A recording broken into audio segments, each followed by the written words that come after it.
आका सल्लल्लाहु वसल्लम ने हुक्म दिया कि बेटी हो या बेटा, जब औलाद पैदा हो तो उनका हकीका करो।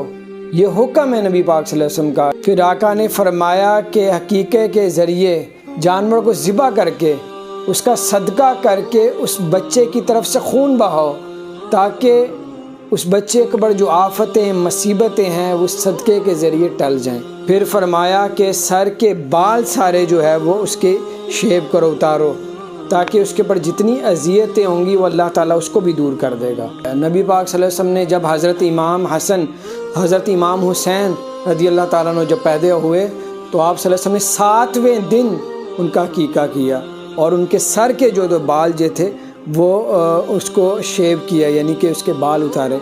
तो जितनी जल्दी हो सके इसको करो। 7वें दिन करना, बाल को उतरवाना और हकीका करना, ये सुन्नत रसूल सल्लल्लाहु अलैहि वसल्लम।